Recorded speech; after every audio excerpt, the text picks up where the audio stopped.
UON Omudi.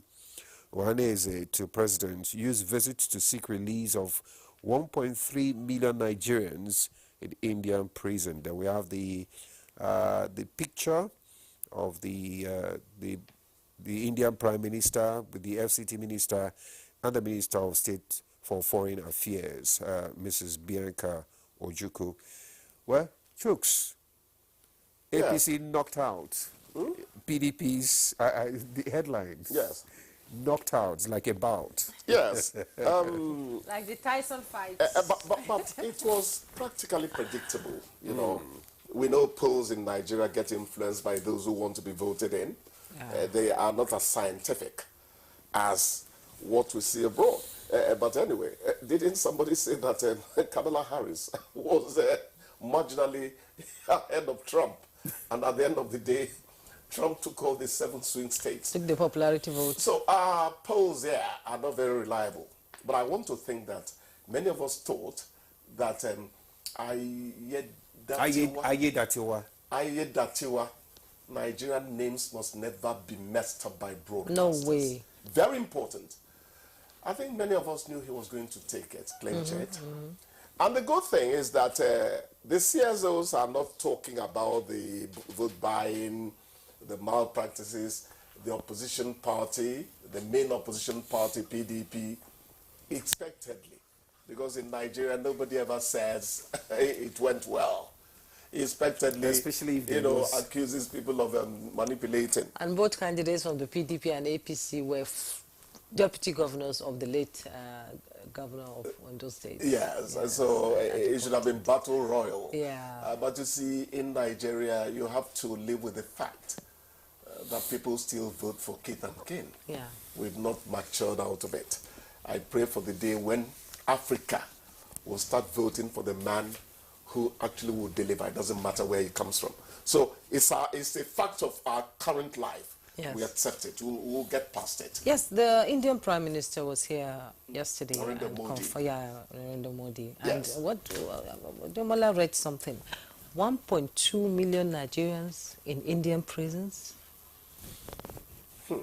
I dare say that they have become forgotten entities, because I want to confess that I didn't know that number. Yes. A number of people were languishing, in Indian prisons. India, of all countries. I was wondering, 1.2 million Nigerians. We'll talk about UK, US, Canada. And they have one of the worst. India. One of the I'm worst. not denigrating any nation. No. And they have one of the worst prisons in the world, actually. Yeah. 1.2. So how many Nigerians are there that they have 1.2 million Nigerians in prison in India? Well, you see, this Ohane's statistics is not verified, so you cannot really say that's the accurate number. But the most important thing is that our attention has been called to a situation that is not quite palatable, to the green, white, green flag. Yes. What do we need to do to ensure that justice actually was meted out properly? And those are the things that should concern us. Yes. Nationalism must always flow in our veins. If indeed some of them committed crimes, we want to say that they should go in for it, because they went out there to give us a bad name. But there are some that may have been imprisoned not too justly. You understand? Yeah. So we must work at ensuring that justice has been done in each of their cases. And maybe if there is any... Chooks, you have 1 more minute. Oh, on just 2 topics? Oh my God. So it's okay. Talk on another It's topic. okay. So if there's any iota of doubt concerning the conviction of any of them, foreign affairs people should go out. The Diaspora Commission. The Diaspora Commission as well. The Abike, the unit or department should also, Abike Dabiri, should work at getting them released as well. That's what I think about it. Yes. I don't know why Demola decided that today we're not going to. I am happy that the military preempted an attack. Yes. Very important. We are beginning to be preemptive, not reactive. And just the other time, we started hearing about the decapitation, that is taking out the leaders of the different, it will percolate down to their subjects. Nigeria is winning the war. Thank you very much, Nigeria. Thank you so much. Yes, winning the war against banditry and insurgents. Thank you so much. We'll be right back. My champs, they use energy at school. Your champs need nourishing energy. Give them the new and improved Milo at breakfast. It has nutrients that support energy release. Milo!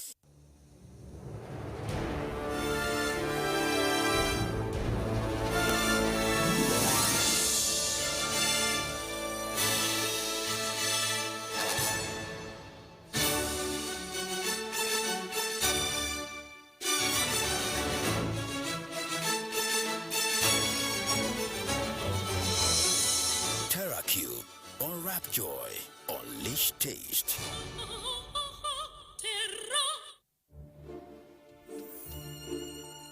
In a world hungry for goodness,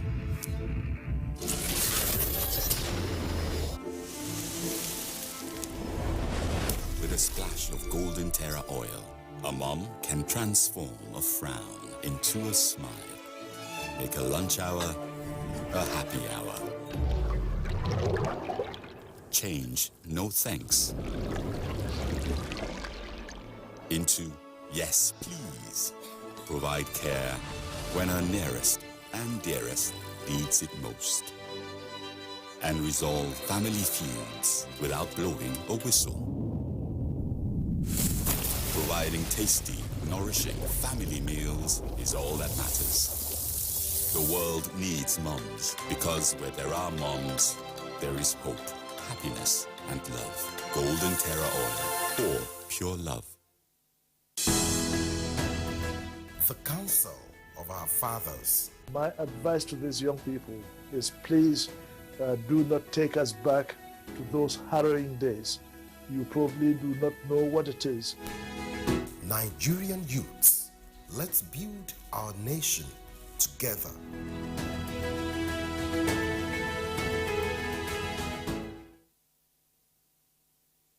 My champs, they use energy at school. Your champs need nourishing energy. Give them the new and improved Milo at breakfast. It has nutrients that support energy release. The federal government of Nigeria warns vandals of national assets, electricity transmission towers, cables, and other facilities to desist from this act of sabotage. Vandalism is a serious crime, punishable under the law. Vandalizing electrical equipments will affect millions of Nigerians, including your loved ones. Remember that national assets belong to all of us, hence the need to protect them. Report all cases of suspicious movement around electrical facilities to security agencies. When you see something, say something.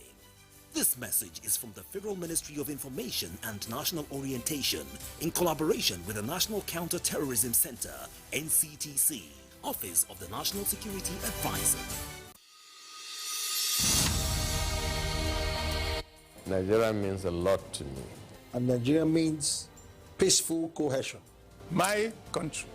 We continue to pray, and then hopefully we will come to understand that unity of purpose, unity of living together. Our ethnic beliefs and background and culture is our strength. Ever since the amalgamation period of 1914 to date, about 109 years ago, the people of Nigeria live very peacefully with one another. I think diversity helps a lot to enhance robust development in Nigeria.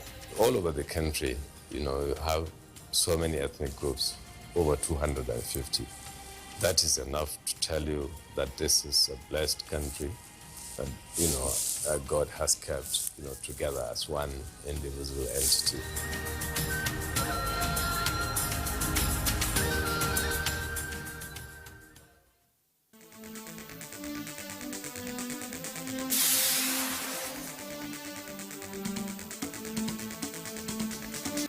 There's a new group emerging in Nigeria as the Northwest coming under siege with escalating deadly attacks. Lakurawa. Who are the members of this group? Where are they coming from? What are their operating capabilities? Find out on NTA Tuesday Live, coming up on the 19th November 2024. NTA Tuesday Live on checkmate and resurgence of terrorism in the Northwest. It promises to be inclusive, incisive, and educative as ever. Join us.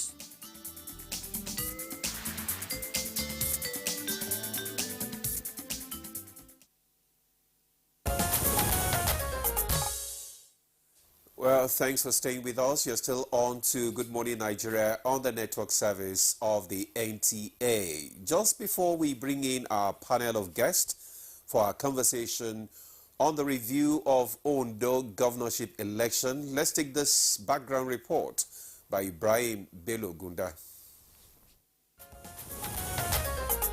Ondo State, known as the Sunshine State, witnessed the contest for #1 seat in the state across its 3,933 polling units, 203 wards and 18 local government areas, with a total of 2,053,061 registered voters out of its 5,316,603 population. The election was a battle between the incumbent All Progressive Congress Governor Lucky Aiyedatiwa against 17 other candidates, including a former Deputy Governor Agbola Ajayi of the People's Democratic Party.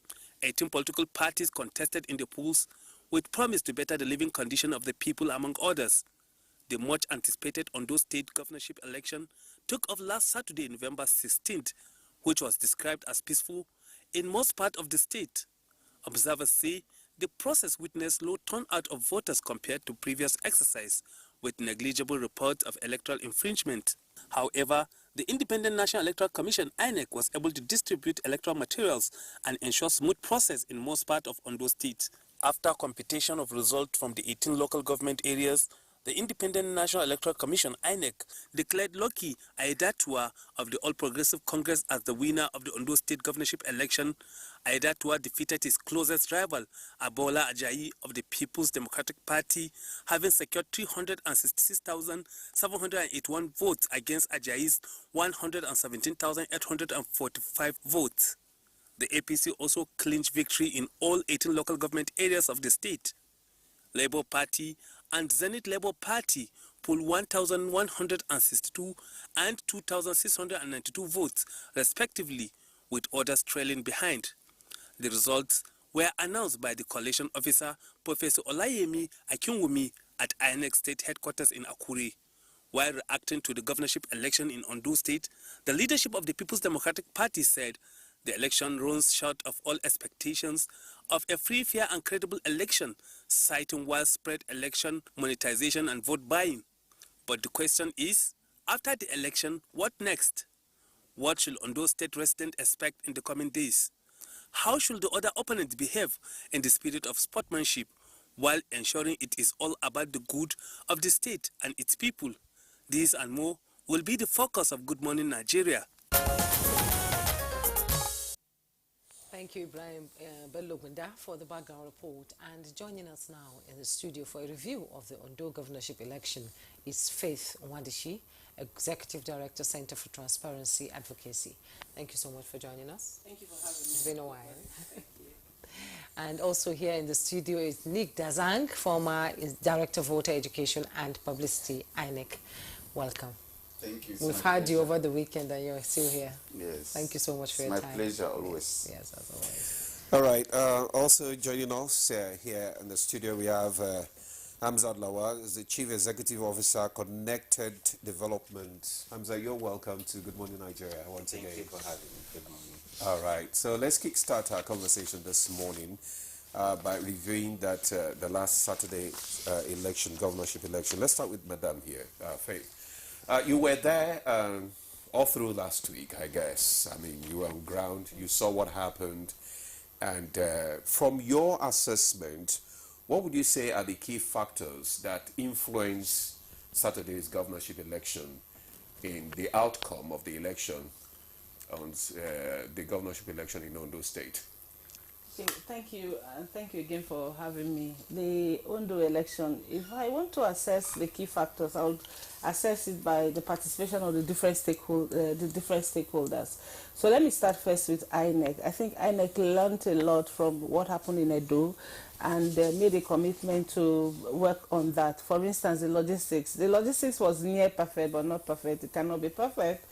I remember on Thursday when we were at the Central Bank, the lead of the logistics team, they have a technical logistics team, and the lady was just reading the riot act to all the members of that team. If I don't see you here, I'm going to blacklist you. If I don't see, you know. So I was very excited. I saw that happening. I saw that commitment, you know, the power that she had, and she was really being assertive. I think that really helped, that helped a lot. And then the fact that also materials arrived on time. I was in Ondo on Monday, and that was the day that they brought the sensitive materials to the airport. Usually it will come in on Tuesday, like it came a day earlier. So on Wednesday, we went to do an inspection in the CBN strong room of those materials. Already the materials were bashed in the local government areas, the number, you see even the serial numbers and everything there. And on Thursday was the distribution. I went from there to the local government, to the racks, you know, just to ensure. And we saw that things were moving very well. Then on election day, surprisingly, by 7:30, 7:45, I had visited like 3 to 4 polling units, and they were already set up. They were already set up, waiting for the people to come. Some had security agents there, some had, there was one particular place, I saw a woman that came out as early as 7:30, and she said she came with her daughter and she was going to vote, she was waiting patiently. So that's on the side of INEC, but it wasn't all rosy. There were some rack centers that we went to, they were not properly set up. You know, they had those kind of issues, which I think we should look at going forward. I know that, for instance, those rack centers are supposed to have been prepared by the other stakeholders. Let's say you're using a primary school or a secondary school that is a public school. You expect that everything will be in order. You will have, if it's a hostel, the hostel will be good, you have light, you have water. But we saw that some of these things were not available. And this is what we keep saying, that when it comes to election, INEC becomes the water tanker, you know, the electricity provider and all of that. Those things needs to be checked. Then on the political side, I will say again that the politicians have continuously been the weakest link in all of this. Now, for all of these inspections that we went to, 18 parties are fielding candidates, but you don't see more than 3-4 party agents coming to those meetings. Imagine going to inspect sensitive materials, and you had just about 6 or 7 political parties agents who were there, and then you go to the polling units, we had just 2 political parties, you know, agents there on that day. And then you see political parties carrying money around, you know, wanting to sell votes. In one of the polling units that I was at, St. Stephen's Anglican Primary School, the DSS has arrested a party agent that had money and machete in his car, and vote buying was just on there. So on the side of citizens, I want to say that perhaps we need to begin to pay more attention to citizens, and the same kind of attention we should be giving to the politicians, we should give to citizens. Because before the election, I had the privilege of even going to the markets and along asking people what, and they said no, they're going to sell their votes. I had this, you know, this saying long time ago in Ekiti, and I had it again in Ondo, Diboko Sobe, that's vote and make a pot of soup. And people were saying, yes, they're going to make a pot of soup. Yesterday I saw 1 or 2 persons I had interviewed, and I was saying, okay, you have voted, you have gotten the money. I hope the money will last. The pot of soup you are going to make will last for the next 4 years. So vote buying was there because citizens were willing to sell their votes. And then again, on the aspect of citizens, we keep talking about the role of young persons. So you go to the polling unit where people are voting, you're seeing young, not younger people, but young people, young adults. You're not seeing those between the ages of 18 to 30. You're not seeing them in their numbers, but you're seeing in the numbers those between 30 to even 90 years old. I had the opportunity in one polling unit to interview a woman in her 80s, her early 80s, the other one was her mid 80s, and the other one was about 93 years old, and she was a person with disability in one particular polling unit. But the sad thing was that among these 3 women that I interviewed, one of them, after speaking with them, was asking me, where is her money? Where wouldn't I give her money? So people came there, and the INEC officials, now that's one part I didn't say, were very professional. Luckily, we saw that those who were trained were the ones deployed, unlike in the past when you keep complaining that the people who were not trained were the ones that are doing that. But you saw, because they had gone through that training, they were very professional in handling the equipment that they were given. And then the beavers performed wonderfully. I sat down again like I did in Edo to time the time between the accreditation of the beavers to when the person would vote. Apart from the very first two persons, because of that initial, they're being jewelry, because of the population and all of that, the first two persons took about 3 minutes, but after then it was taking up between 1.5 minutes to 2 minutes to do that, and the beavers was accrediting in less than 30 seconds. Wow, that's fast. The beavers, yes, was accrediting in less than 30 seconds. We'll get deeper what about the security agencies? Yes, okay, so I was going to come to that. The security agents did very well. On Tuesday, we had a stakeholders meeting. The Chief of Navy Staff actually sent his representative to that meeting, and they gave an update of what they were going to do.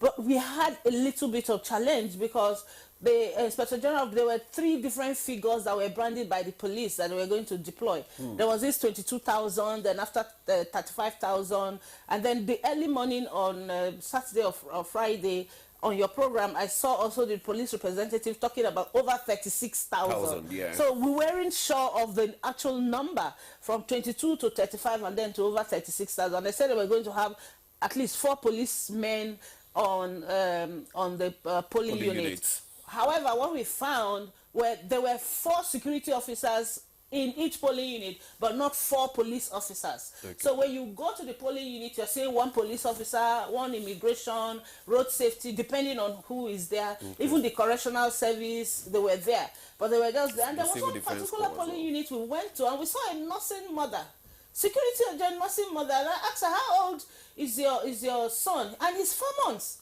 And she's on duty, and I'm wondering, why would you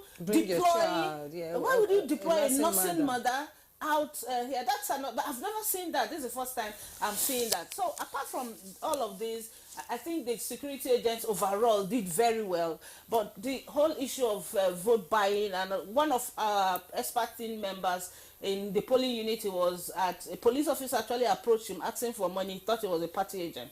So when he introduced himself and said, no, I'm not a party agent, I am an observer, he left him and went to the next party agent and said, where is our share of the money? Okay, we'll get to talk more about that as the program progresses. Let's bring in Nick Dazang into the conversation. It seems like INEC is beginning to regain its credibility in the electoral process with the Ondo election. But one issue that has burdened Nigerians when it comes to election is the menace of vote buying, and people say it's a threat to the Nigerian democracy that has continued to be a source of concern. You'll be in the studio over the weekend, though you are not on ground in Edo. You'll be listening to reporters bringing in their reports from all corners of Odo. So let's have your own assessments of how it went down. Yes, I think what happened in Ondo is a significant improvement on Edo in terms of early opening of polls, in terms of logistics, which also informed the early opening of polls, the professional conduct of both INEC staff, security agencies, the robust support of the security agencies, particularly in the riverine areas. Perhaps for the first time since 2016, we've not had any mishap in the riverine areas, and that speaks to the kind of robust support that the Marine Police and the Navy would have given. And we also saw the seamless performance of the beavers and the IRF. This is the way to go. And I think by this election, INEC has embarked on its journey of earning trust with stakeholders. And I think INEC too needs to see that its performance should not be oscillating between stellar performance and mediocre performance. It must be on that path, that trajectory of excellence.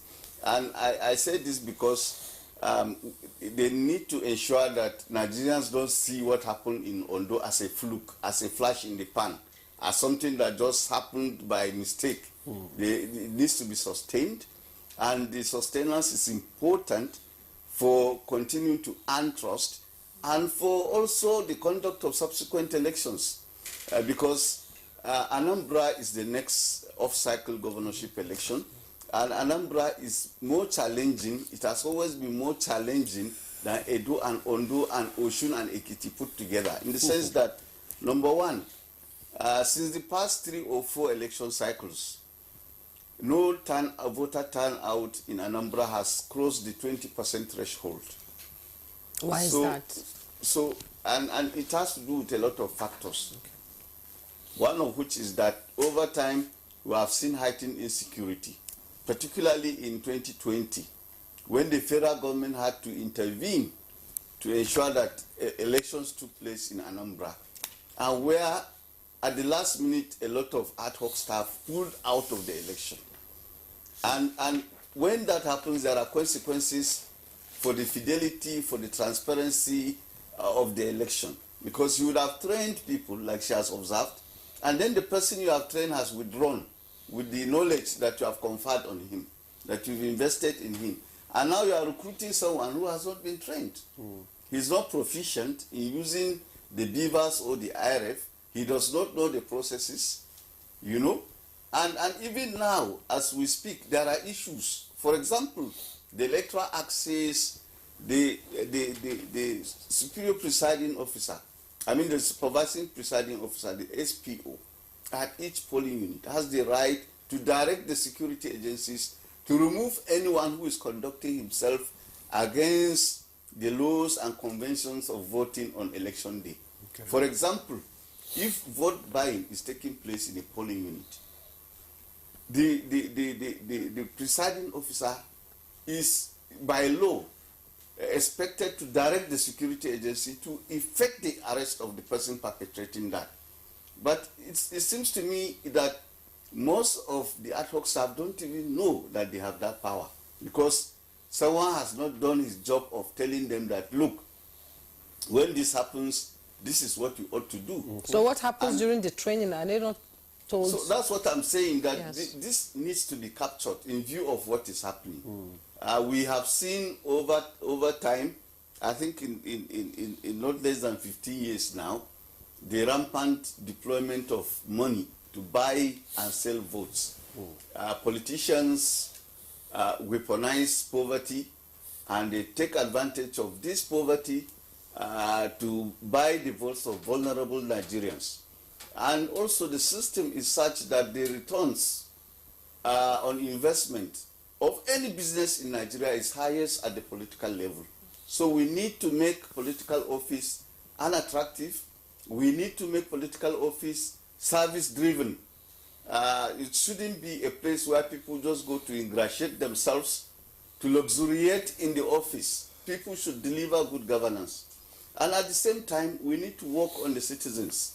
We need to do more voter education, not just the normal voter education. We need to tweak and to tweak our messages in such a fashion that people will realize the folly of collecting money in order to sell their votes. Okay, you've taken money to make a pot of soup.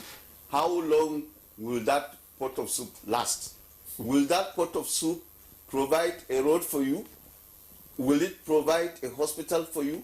Will it build a school where your child or what will attend?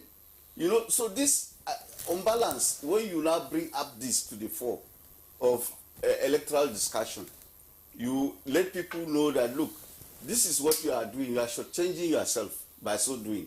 And in addition, you know, you have given up your right to hold the person who is representing you to account. And also, he's not obligated to deliver good governance. I recall an incident in one of the Northwest states where a senator, after he had been elected, hardly even went to his constituency. And then when some of his constituents in Abuja confronted him, he said, but I settled you guys a long time ago. So anytime I want to come back, I will come and consult you and settle you again. But for now, don't. So you can see the temerity.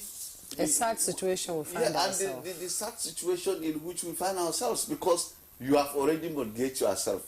You've sold your birthright for a pot of or a plate of porridge, including that of your children. And in fact, you have mortgaged the future of the generations, not just yourself. So we need to make people understand this, that if you take this money after the pot of soup, Otiton is finished. What happens after? What happens?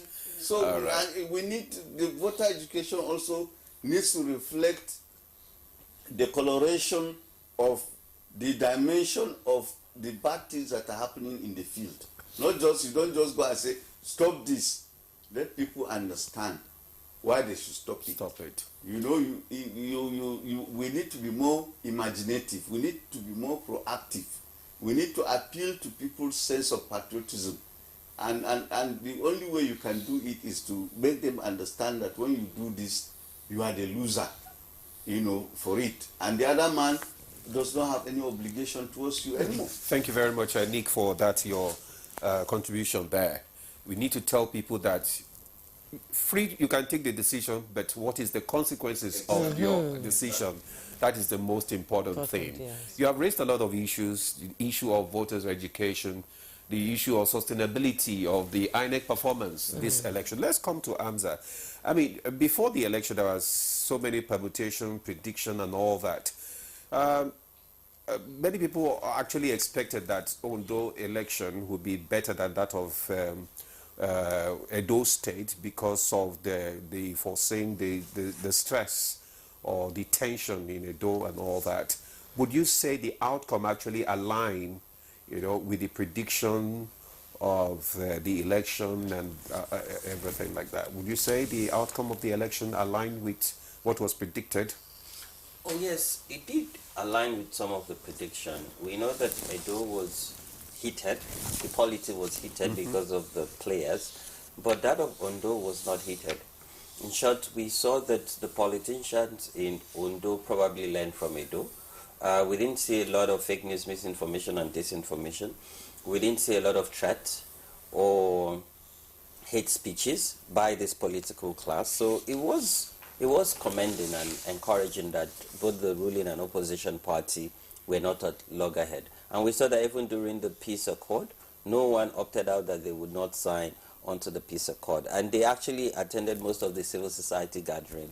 Okay. They shared their manifestos, shared their ideas. There were lots of debate and engagement in Ondo State. And I think, you know, it did actually exceed expectation.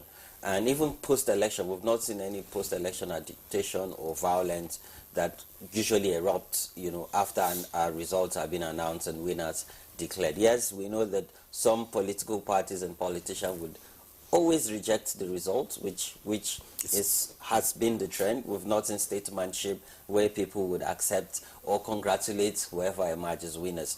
But I also think it encourages us, both from security side, from INEC side. It's really encouraging.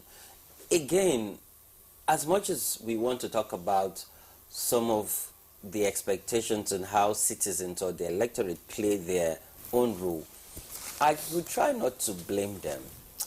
Not that I'm trying to make excuse for them, but I think that it's a time for us to reflect, you know, as we engage in electoral processes. There's an economic factor here, and we are all living in Nigeria. Even if we as civil society will continue to educate and inform citizens that don't sell your vote, you know, your vote is your future. The vote is something that has allowed everybody to be equal, because even all the candidates, they're only entitled to one vote.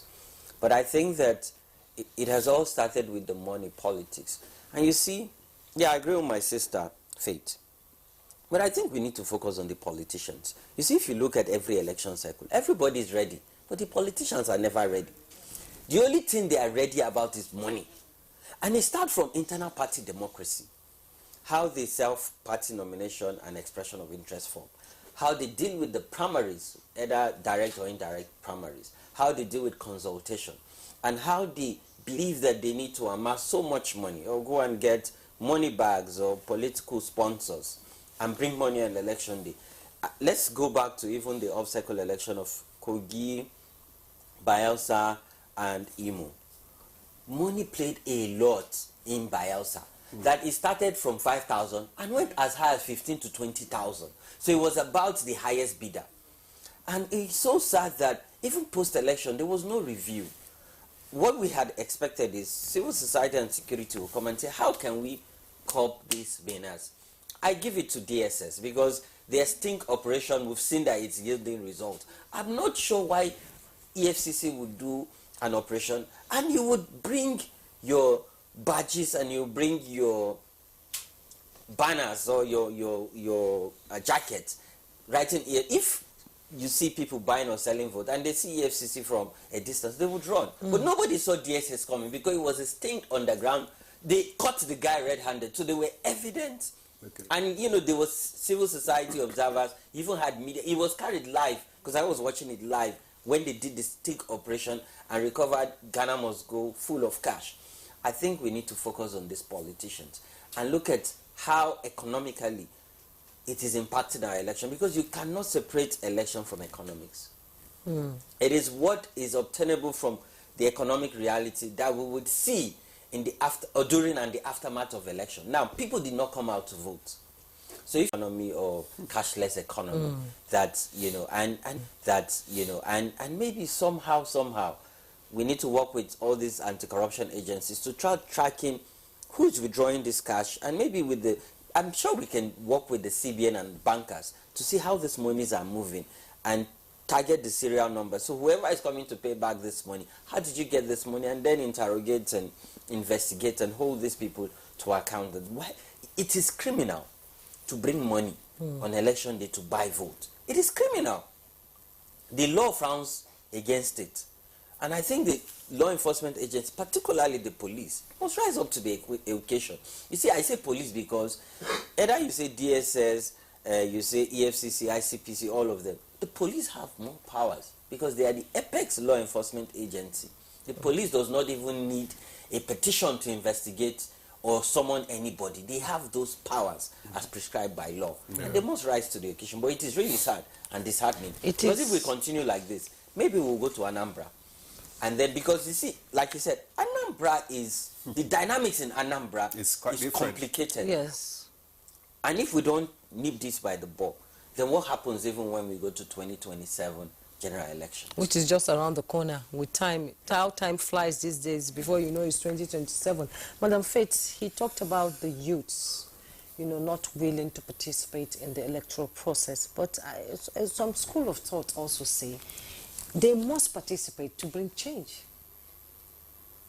Exactly. Everybody needs to participate to bring about change, because you cannot stay outside of the circle and make a very valid contribution. Democracy, as we say, is listening to the voice of the majority. And right now, we look at it, when we describe Nigeria's population, we describe Nigeria's population as a young population, because we have that youth bulge there. Just so imagine that you have that youth bulge and that percentage of individuals are not actively participating in this process. It means that we have a huge problem. So you have over 2 million people registered, and somebody is declared with 300 and something votes, 300 something thousand votes. We should sit down and reflect. We should sit down and assess that. So now we see that the politicians are using money to buy votes. If you come out as a young person, you come out to vote, you're not collecting money, your vote begins to count, because the whole idea is, they say, our votes don't count. That's why young people don't come out. Imagine a situation whereby 10% of the youth population in that state came out to vote. Perhaps today we would have been speaking a different language. But when you stay out and you are enabling what is happening. Because if you don't come out to vote, it shows that you have voted also. You're an enabler. Exactly. Better you vote. When you come out to vote, it's better that your number is captured. Because when you don't come out to vote, you have allowed the person whose vote you were protesting against, you didn't want to come out to vote, you're actually giving the person the vote. Because declaration of votes is just by simple majority. So it's important that we have that. But I think that the challenge we have, or the gap, is this.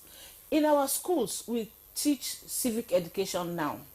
But civic education is taught up to SS3, where children are just maybe 15, 16. And that period from 16 to 18, there's no education. We don't have a conscious way of capturing them and keeping them, you know, with information that will lead to that transition. So you have somebody who is 18, he's not looking forward to going to get a ballot paper. Unless something happens, there's a particular program, and the person is 19, is trying to that. Just imagine where we have a program as you are getting out of secondary school. There's a conscious program, either by the National Rotation Agency or anybody, so that on your 18th birthday, celebrating your 18th birthday, one of the things you go to do is get registered, get your voter's card, and you keep that pressure or that information on.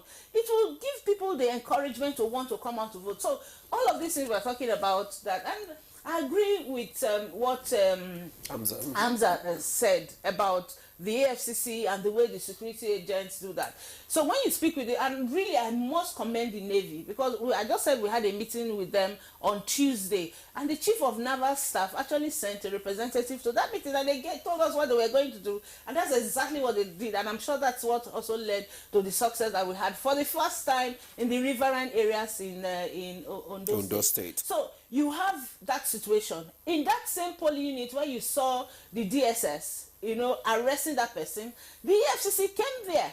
But for me, I felt it was more like a show than an action. Because you are coming there with all of the branding and people are seeing you. The people who were actually selling the vote were right in front of the EFCC people. And they even had banter with the person. You know, and they left. They didn't even stay up to 5 minutes. They didn't even stay up to 5 minutes. So now the vote selling and buying has become a trend in our elections. What I expect is this. The FCC, to do a proper job, don't go with all of those brands. And sure, they had about over 200 wards in that place. Why don't you send at least one officer that is not wearing uniform, you mingle with the people, you just stay there and observe what is happening. Observe, because definitely you will see them. You don't even have to be a security agent to see these things happening. They start discreetly, but as time goes on, when they see that nobody is... they come to the open. Yes, they just come to the open. And it wasn't about one political... it was actually to the highest bidder. There was a place where one political party was selling 5,000, and then the people who collected 5,000 heard that other people were selling 10,000. They moved over. So it was to the highest bidder. In Edo, we saw somebody, a party agent, stand up during election and say, if you vote for my political party, we'll pay you 20,000. And he was not arrested.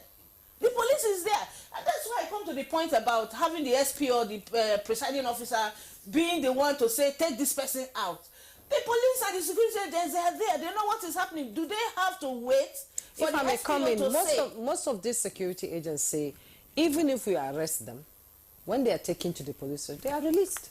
Yes, so do they see the point in making the arrest? No, but at least make the arrest. Let people know you have made the arrest and take it to a conclusive end. One of the problems with all of these arrests is that some of these people who make this arrest are not residents there. They are not residents there. So they come from other places, and then when you make an arrest, you have to hand over to an IPO that is in that place. So perhaps if you are the IPO and you leave after election, maybe the highest you can say is still till Monday. And then you leave after the election, who follows up that case? And because, again, now let's take for instance, this person that was arrested with cash in his vehicle, he's not the owner of that cash. Somebody gave him. You are going to leave the person who gave him that money and prosecute him. So, just like Hamza said, you can actually trace the source of that money and get the person in charge. And what we have advised is, you get this person. You have political leaders in that particular area. Maybe they are the ward leaders, they are the local government chairpersons of that political party. They also should be held liable. Because if they didn't make that money available, it wouldn't go. Do you know that there was a particular polling unit we went to, as NEC officials were setting up? We had somebody making a call and telling the person, that money you were giving, you have to bring it here. If you don't bring it here, you won't sleep in your house today. I'm telling you, this happened live. So people are calling, that money you are supposed to have been here. Make sure you bring that that money. If you don't bring that money, you will not sleep in your house today. So is it not somebody who gave somebody that money to bring to the food? Then we get the person there, and at the end of the day, the person is released because we have not captured the real people in the entire mix. And Hamza mentioned issue of inclusion and... so we have to cut the head of the snake. No, you just definitely, because if you don't cut the head of the snake, it will grow back.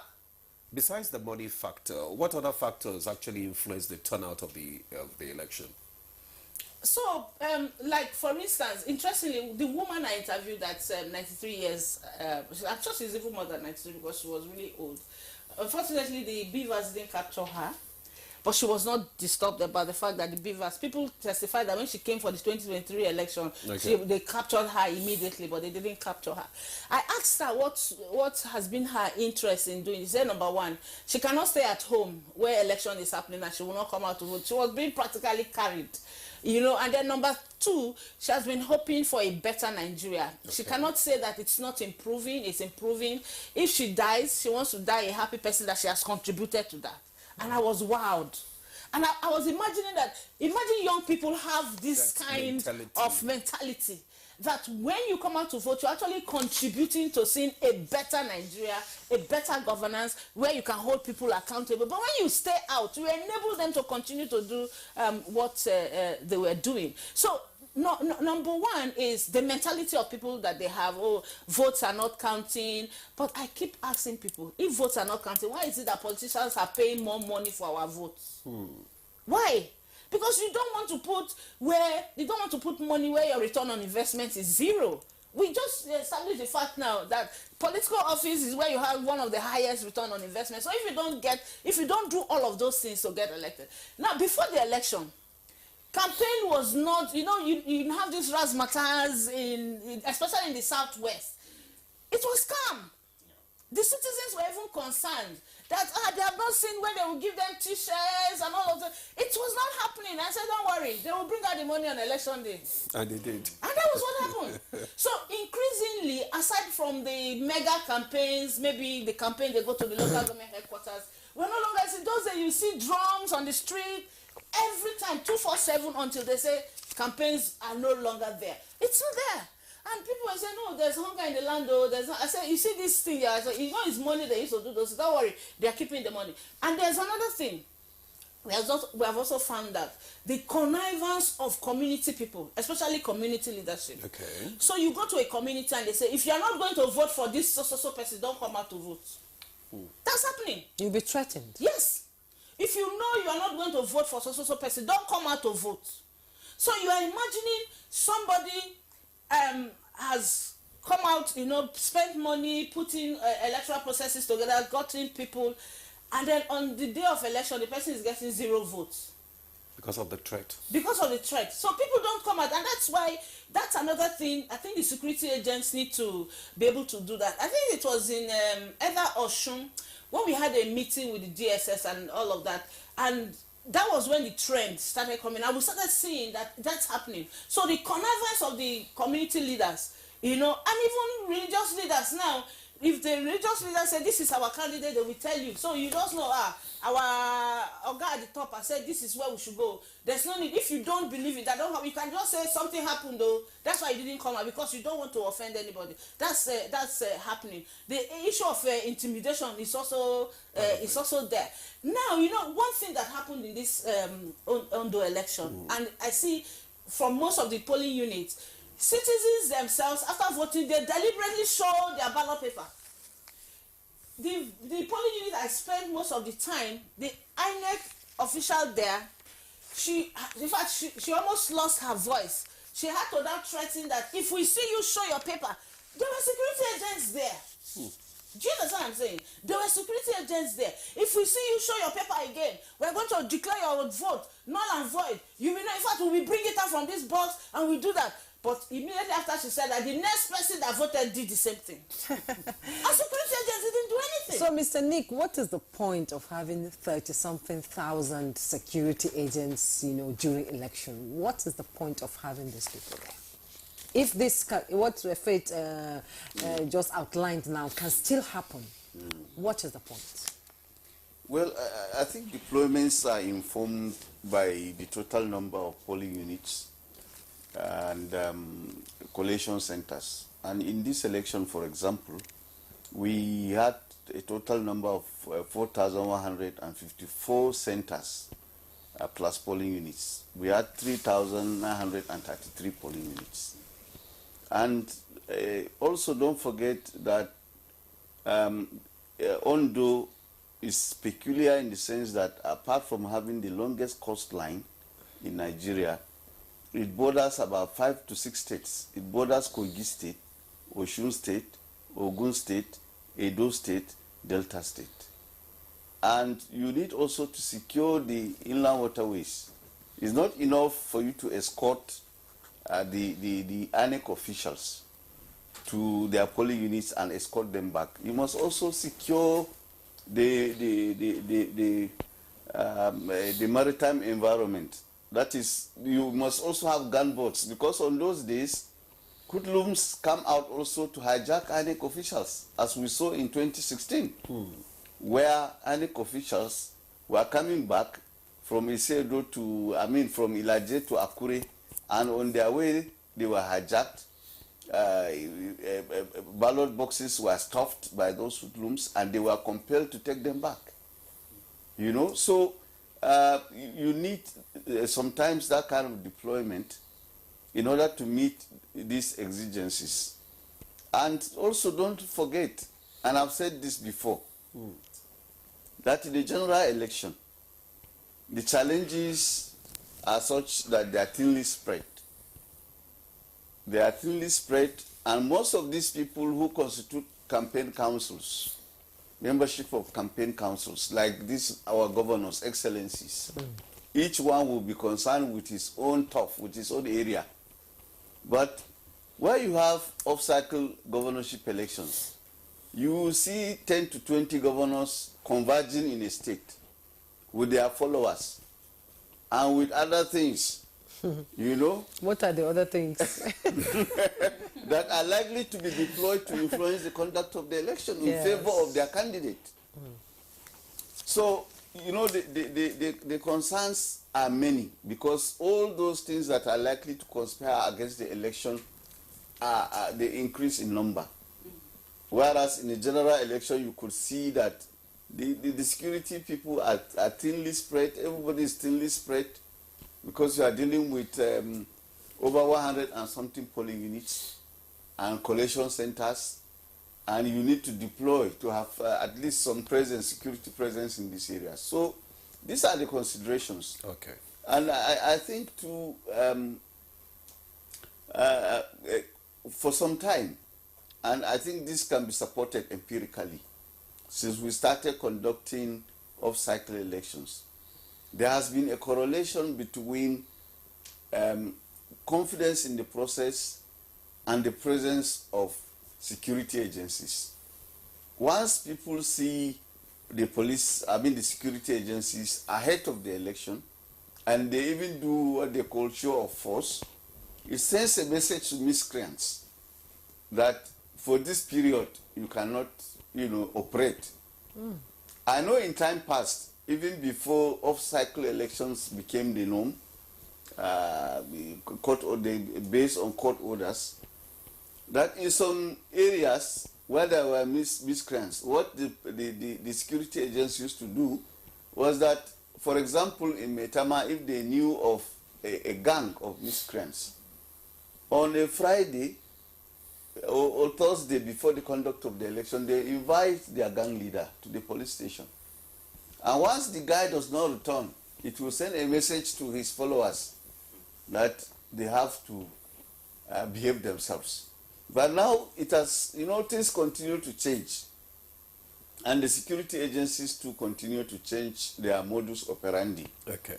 And but we hope that in future, as you know, elections become routine, and as each stakeholder performs his own role, because we are saying now that we need to work on the political class. Okay. We began with INEC. Because of time. We began with INEC, and INEC consistently kept reforming itself. And it, you know, the media and civil society kept keeping INEC on its toes. And it's still being done. And you can see that INEC tries to respond to these scrutinies, we need to visit similar vigorous and rigorous scrutiny on the political class. Okay, thank you very much, Nick, for that. We need to visit the political class, and that brings me to the next question. Although I wanted you to speak to the demographic trend at the last election, but you will. But let me ask Hamza this question. Nick said something about, you see different, governors and state actors, leaving their domain to go to where the elections, is taking place. That brings me to the question of party politics and alliances, the impact on off-cycle election. How do we begin to manage that? Interesting. It's here to stay. Off-cycle election is here to stay. I know President Jonathan was advocating that we need to find a way to have elections at the same time, but it's practically impossible. Or is it that we want to cut short on people's tenure to then make them run during the general elections? But I think maybe is to have a clear guideline on how they can engage. Again, you cannot say that, because again, the Constitution allows for freedom of movement and association. So where is the place of the Constitution? Where is the place of the guideline? Where is the place of morality? Because if you look at morality and what is right, then people are not supposed to interfere with a process that is supposed to be free, fair, and credible. Because if you interfere, what you do is you remove transparency and accountability out of it and take away, the faith that people should have in the entire value chain. So I think it's to have leaders that have morals, run the affairs of state. It's okay to want to show alliance. It's okay to want to support. Yes, go for campaign rallies. But I think 2 days before election, everybody should pull out. This is the indigents. This is something that has to do with the indigent. If you're not an indigent, what are you doing in the state? Even we as observers, we don't interfere. We only observe and report. Media only covers. Security agencies provide security of life and property. So why are you there? And, our elder statesman talked about other things. We know the other things. Some of them they're taking, all these so-called touts and talks that they've given substances to take so that they misbehave. Because most of them, when you even look at electoral violence or offenses, it's not the indigents that commit those offenses. I've seen during election where they import and export people, criminal elements. You see them gangs, and I don't know. And they come in days to the election. Yes, they even stay in hotels where some of us are staying. You go for breakfast, you know that this is a criminal, obviously because of how they look and how they are behaving, even how they are interacting with their so-called gang members, and you wonder, how did they, together with you, come to this state? They are also there for their own mission, as you're for your own,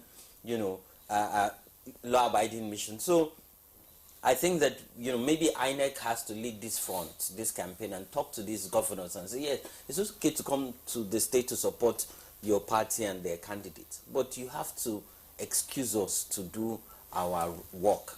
And maybe have security agents, you also call them. But like you said, most politicians are not ready, even to the D-Day.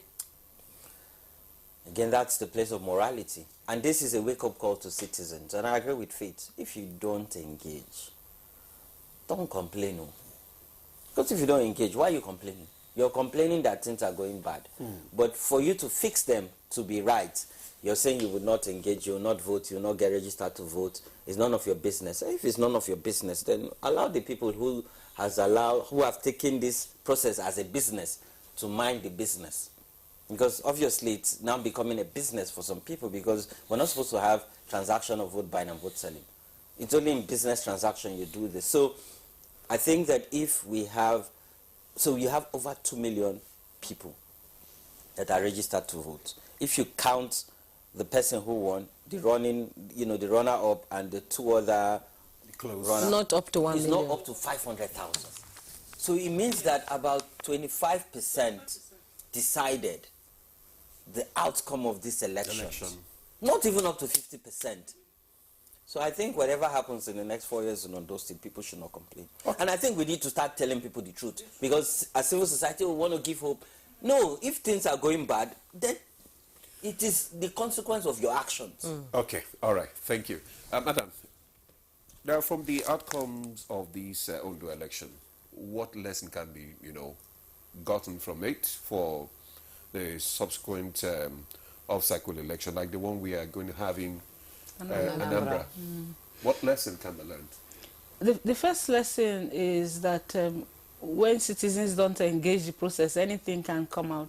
And as citizens, increasingly we have seen that they are the most important in this value that we are looking at. They're the most important, but they have not really taken that center role. They need to be able to take that center role. There has to be proper coordination with the security agents. For instance, I agree that, the police is the lead agency, but there's no need to bandy those numbers. Let's assume they have 5,000 places and you are saying you want 4. That's about 20,000 at the maximum. 20,000. So why are you talking about 35,000, 36,000 that you will not deploy?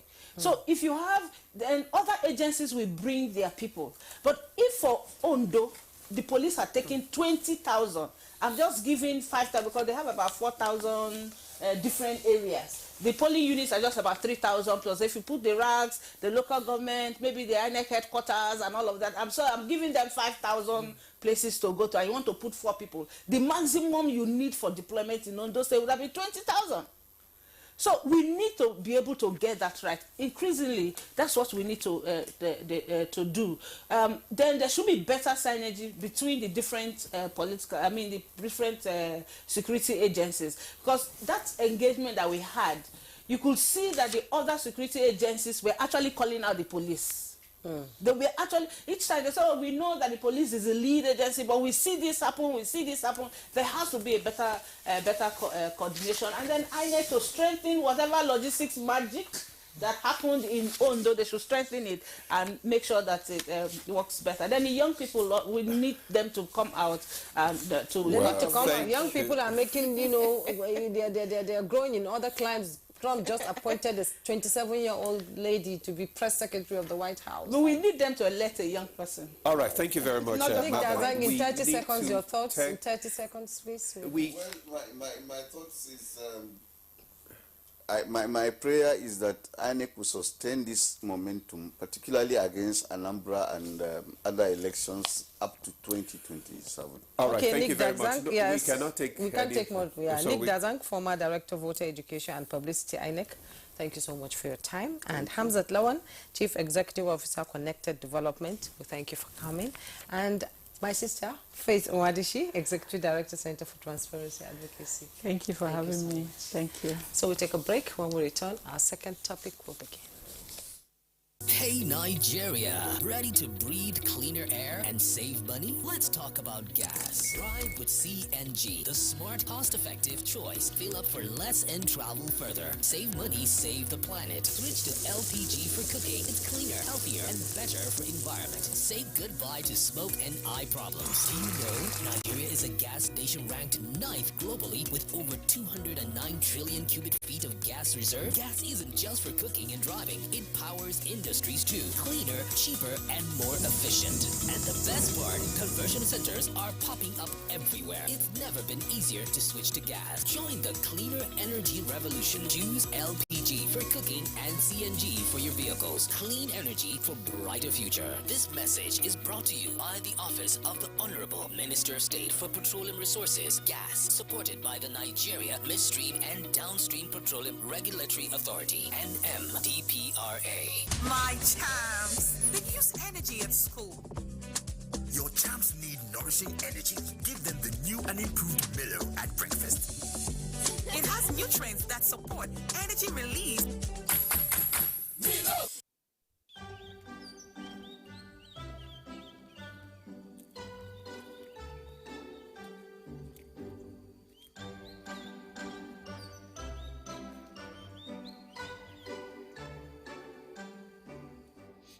Hey, come and see the cool sales in here.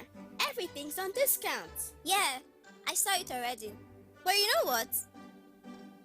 I've been thinking we should focus more on making things than just buying stuff. What? You mean we shouldn't go for these awesome... No. Hear me out, Nkechi. We are always chasing after new toys, upgrading gadgets, and buying things we don't really need. But what if we use that money to create something special? Like what? Anything! Instead of getting another fancy pair of shoes, we could start our own cool business together. You mean we should become entrepreneurs? Exactly! We could use our smart thinking to make something awesome for people. We might even make a big difference in our neighborhood. You know what? You're right. We can learn a lot about money too. Awesome! Let's be the heroes of our own story.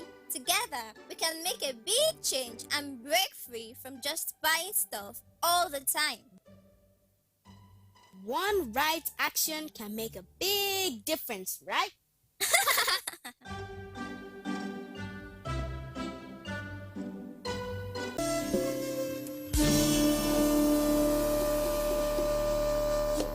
I think Amaka should just move out of the house.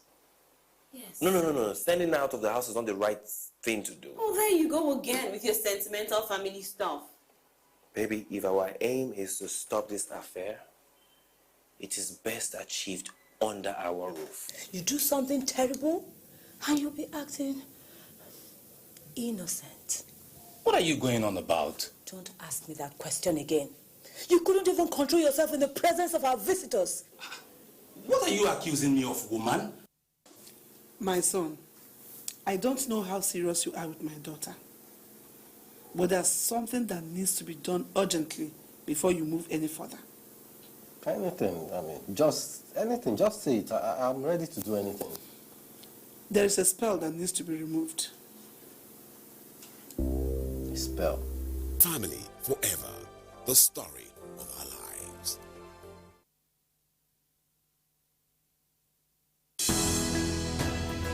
The counsel of our fathers. I will urge and advise our younger generation to use talent and brain to sort out problems, not arms. Nigerian youths, let's build our nation together.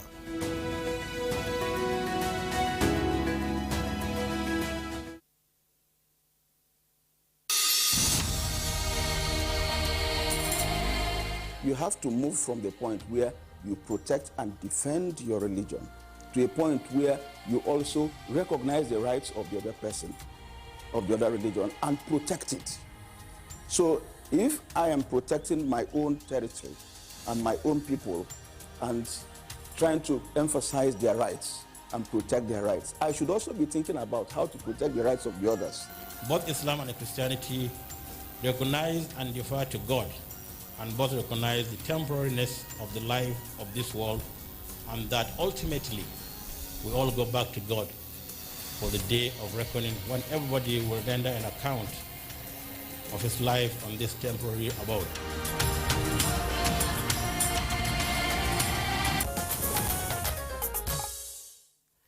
Now, the primary understanding of food security for many is the accessibility to basic nutritious food. But the sad reality, according to World Bank, is global food insecurity has increased from 135 million people in 2010 to 345 million people in 82 countries as of June 2022. Wow, that's quite alarming, Juma. Yes. And the pointers to the issue are largely due to climate change and the influence of weather patterns. And in fact, it has been estimated that the global food system is responsible for about 1/3 of greenhouse gas emissions. But bringing it home now to Nigeria, Nigeria has over time felt the effect of climate change, especially across the vegetative regions of our country. So experts agree that the climate change has increasingly become a major threat to agricultural productivity. So today, the Nigerian Society of Engineers are with us to further elaborate on their 2024 engineering conference with the theme Sustainable Engineering Solutions to Food Security and Climate Change. Already we have in the studio the Engineer Margaret Aino Ogutala, who is a fellow Nigerian Society of Engineers, and she is the President, Nigerian Society of Engineers. You are welcome, madam, to the program. Thank you. Welcome. While we still await your colleague, Professor Joshua Olaoye, but let's kickstart the conversation with this. Your conference is coming, and your theme is food security, sustainable engineering solutions to food security and climate change. So what are the specific effects of climate change on food security? Well, the major changes are due to, the crops now, particularly because the arable land area that we have is just 45%.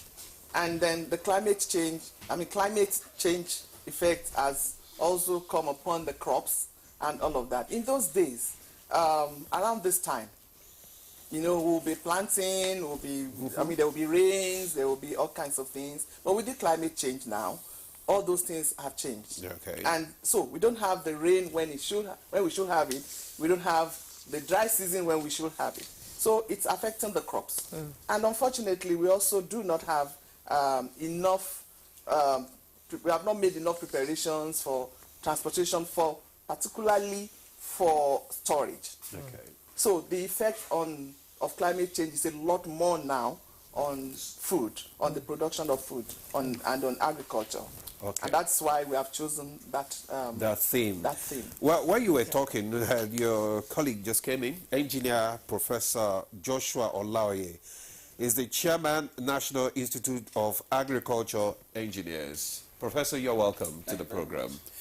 So let's quickly go, and as my colleague has welcomed you, let's talk about the theme of this year, that is sustainable engineering solutions to food security and climate change. Actually, there's no agriculture without engineering.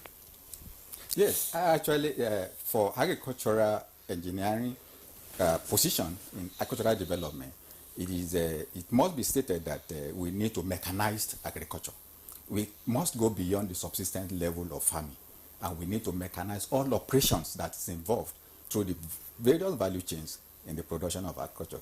And that is why this year we are aiming at looking at sustainable solutions to providing these agricultural mechanization solutions to agricultural development to ensure that we have sufficient foods in abundance in our nation.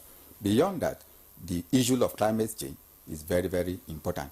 We must again look at how we will be able to now solve these problems of climate change by providing sustainable solutions through both crop production, crop processing, crop storage, and subsequently the distributions of the food as they are produced. So we want to see how we can mitigate all problems along this value chain and to provide sustainable solutions for our nation. Okay, let me just stay with you. What innovative agricultural practices can Nigeria adopt to ensure sustainable food production?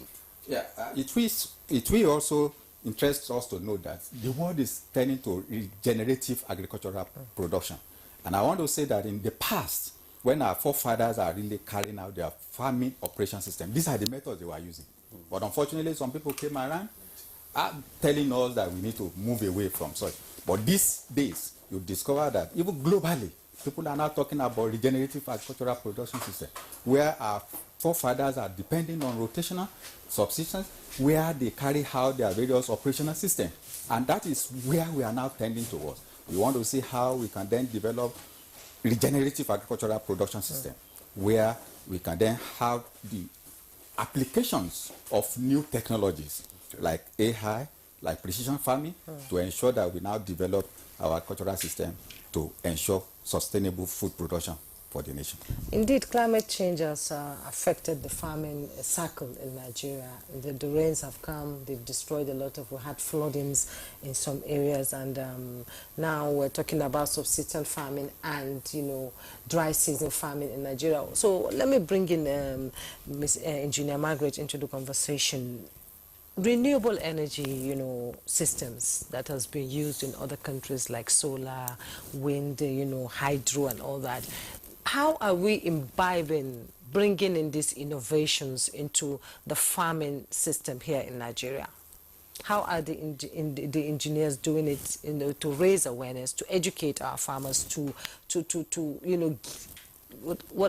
do I put it, I lost that word actually, to key into these modern initiatives of farming? Yes, so what we do in the Nigerian Society of Engineers in particular is to go as far as having, our plan now, we are collaborating with some organizations to have what we call demonstration farms. Okay. And in these demonstration farms, we will demonstrate to them, to the farmers, how to imbibe the culture of using renewable energy. Because without renewable energy, we all know that the fossil fuel and all of that is not just going out of fashion, but it's not even really readily available. So with renewable energy, they can store, particularly for storage. Because with silos, you cannot operate any silos without energy. So, but when you have renewable energy, when you have solar system, and it doesn't cost so much to have some of these things. So we are taking farming to settlements. We are collaborating with, we have 2 organizations in mind, in fact 3 right now. Asset Rise Limited, we have the National Agricultural and Land Development Authority. We're also collaborating with them to sensitize the farmers and teach them how to imbibe the culture of using renewable energy to solve some of the problems that they do have. Is there any policy that you think can be implemented to ensure equitable access to nutritious food in this country? Well, yes, I think so. I think the main policy would be really just massive agricultural production using mechanized farming. Okay. And once we do that, once we're able to do that, we have a lot of young people. We have a lot of land. So what we need to do is put those 2 together. And then with mechanization, and then with renewable energy and all those other new technologies, we will be able to put them together and harness the agricultural resources that we have. And also create jobs, for people. Yes, great jobs, and bring in the younger generation, yes, to love, and engage in farming. Prof, let me come to you. So, what necessary steps, should be taken to invest, like you said earlier, in mechanized farming in Nigeria? Yeah, I think it's very important for us to note that if we really want to go into this massive agricultural mechanization, there are steps we need to take as a nation. Talking about the policy that will enhance not just importations of tractor, but that will enhance enabling environment for massive productions of agricultural mechanization equipment that we will use locally. We're talking about irrigation, when Madam President was talking about renewable energy. We must see how we solve this problem of water shortage through provisions of irrigation system. And then in providing this irrigation system, we depend on this renewable energy to provide small irrigation schemes that could be generated through solar energy, renewable energy, to power and supply sufficient moisture to farm the operations. Secondly, we must also ensure that if we must develop capacity for productions of these agricultural machinery locally, not just importing them. We can start by importing tractors. Tractor is not the only thing that is needed to solve the problem of agricultural mechanization. If we have tractors, then we must also have assembly plants developed locally to ensure we also have provision of job, not just importing whole component of tractors to Nigeria. There are parts that could be produced locally. We can then have a way by which we have signed agreement with the manufacturers of this machine and have assembly plants locally available, whereby we assemble all the parts, make it available to meet our specific needs. It's not all forms of agricultural tractor that is needed on our farm. There are specific ones for our different ecological zones that we must provide. And if we have all of this, then there will be a job for our people. There will be opportunity for local engineers too to also develop the other value chains along the processing line. Have you already developed the capacity, the human capacity to do all this? For human capacity, I want to say that we are doing our best as a nation. Recently, we've just have the remodeling of our curriculum for training of Nigerian engineers for most of these areas that we are talking about in terms of capacity development. We are talking about the CCMAS now, and the CCMAS is just being developed to ensure that we develop necessary human capacity that will meet our local needs. Okay. It's not the same syllabus you will use. A student that is being trained from ABU, from University of Ilorin, we don't want them to use this. We want them to domesticate the syllabus to meet the need of their environment. Okay. And that is what we are doing currently to ensure that we find solutions to our immediate environment, develop capacity, and then collaborate with other. The president is in Brazil now, and you know Brazil, we all know, has a unique way of farming in Brazil that it's been copied around the world. And do you think that something like that will be discussed by the president so that we'll be able to bring the knowledge back to Nigeria? It is our interest for such to be developed. In one of our presentations, we said we need to look at a model where Nigeria we evolved. Let's say in 1984, Nigeria and Brazil were almost at the same path. Yes. But they have to sit down, look inward to see how they would develop their local technology, indigenous, with the human capacity. Today, they are exporting tractors from Brazil. And in one of our presentations that Madam President made recently, we said Nigeria must develop such capacity. We must look inward to ensure that we develop all these machinery locally and seek assistance. With the collaborations of Brazil, we can look at their model. We can look at how we can also collaborate with them. Thank God we have a president right there now. We can have a possible way by which we can collaborate and ensure that not just importing, but develop the capacity for us to, in the nearest future, be able to be self-sufficient. Okay, thank you very much. Now let's look at let's go to your conference now, the 2024 Engineering Conference. Can you just give us a brief? What are the expectations? Well, thank you. It's expected that at least over 6,000 engineers will converge to discuss issues of food security and climate change. And in discussing food security, we're going to have discussions starting from irrigation system to production, to storage, to transportation, and eventually ensuring that food is well distributed, and then there's food on every man's table. Yeah. And then we're also bringing in experts on both sides. I mean, on food security and on climate change, particularly renewable energy. Okay. We have a number of partners and sponsors who have experts in their own organizations that are coming to discuss this matter. So it is expected that at the end of the conference, we'll be able to come up with recommendations on how to mechanize farming, how to produce and design and manufacture farming agricultural equipment, and particularly the Prof has said it, because we need to develop the capacity of our engineers, and particularly the young ones. And recently we had 1 or 2 workshops for engineers, for young engineers on farming.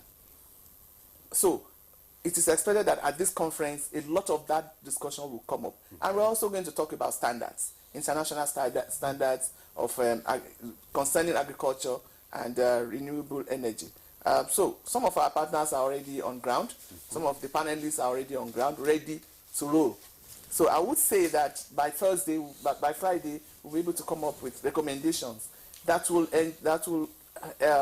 enable the government to come up with policies to mitigate food insecurity, and then climate change. Are you engaging government in this conference? Because many times, this is not the first conference. You've had several conferences. This is our second as president. It's my first. It's the first. And there have been several recommendations and all that. So how do you engage governments? Thank you for that. Yes, yeah. Thank you. Thank you for reminding me of that. So for this conference, we have a strategic partner in the Federal Ministry of Agri and Food Security. So they are strategic partners for this conference. And we paid a visit to the Honorable Minister. He's going to give the keynote address. So they are partnering with us to ensure that we have a good conference. And that also means that the take-home, the outcomes of the conference will be easily absorbed by the ministry. So the ministry is part of this conference. So that means we have engaged the government. We went to them as soon as we chose the theme. And it aligns perfectly with the ministry, and they are partnering with us on it. So we expect that there will be no problem. Agriculture is not about just food. It's all about, livestock and all that. We have a separate ministry now for livestock. So how are you, what's the synergy between your organization and the subnationals? Because most of the farmlands are in the rural areas. Well, there must be synergy between all the stakeholders along the different subsystems of farming operations. And so recently when we had the Ministry of Livestock is developed, we made move to discuss and to interact with the chairman of the, without engineering of these structures, we need to really put engineering into it. Without engineering them, there may not likely be sustainable development as expected. We must go beyond. So we've interacted with the chairman, and we are saying that engineering component must also be imbibed. And we had discussion going on to see how the engineering unit of the livestock ministry will also be properly integrated right from the onset, so that we'll be able to now ensure that we mechanize all the operations along the value line. And we are ready, and we told them that we are open to provide necessary solutions. Will they be part of the conference? Well, we've invited the ARCN Council and Professor Sabatu will also be on ground to work with us. The Agricultural Research Council of Nigeria, yesterday I had interaction with them. He's sending somebody to represent and to give his word at this conference. National Center for Agricultural Mechanization, NISPRI, they are also being invited to be part of this. And they will be part of our panel discussion where they will tell us even the local technology that they have developed, both at NISPRI, at INCAM, that will meet the needs of Nigeria. And we are looking forward to seeing them and to also have useful interactions with them. Okay, madam. Tell us about the conference venue. When is it starting, the venue, and what impact do you envisage it will have on the stakeholders? Well, the venue of the conference is the Abuja Chamber of Commerce and Industry along the airport road. And it's starting today. The conference starts today, yes, with the collection of materials this morning, and then we have the presidential cocktail later in the evening. The opening ceremony is tomorrow, and that's where we expect all stakeholders to be present, at least from the beginning, and add their voice to the keynote, the first plenary, and all of that. And then it goes on until we have our AGM on Thursday. Okay. So we expect that there will be a lot of useful discussions. Like we have said earlier, we have brought in a lot of people, all the stakeholders, even policymakers, in the industry, to ensure that we have robust discussions around finding sustainable solutions to food security and climate change. So I expect that there will be a lot of opportunity too for collaborations and expansion of networks. Like we're doing now. Yes. Okay, who should be part of the conference? Who are you expecting to be part of the conference? Seriously, we expect everybody to be part of the conference because food security and climate change concern everybody. Yes. But essentially, we have the stakeholders in the oil and gas. We have Total Energies is coming in to discuss what they are doing in the area of renewable energy. We have BUA is coming to talk about food security, what they are doing. So everybody is coming with his own personal experience. So we expect that everybody who is concerned with the development of Nigeria, with building capacity, with solving the problems of Nigeria, and particularly with preferring sustainable solutions, to be there.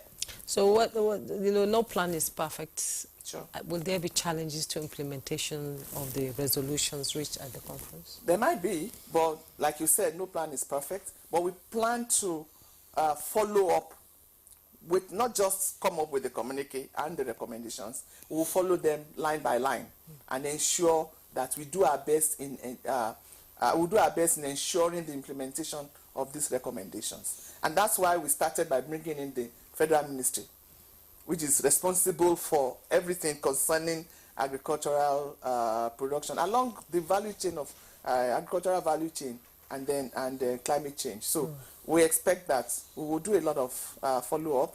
We'll do whatever can be done, a lot of advocacy, so that by the time we come back next year, we'll be able to say to you what you achieved, you know, what we're able to do with the recommendations and communique of this year. All right, great. Professor Olaoye, your parting shots.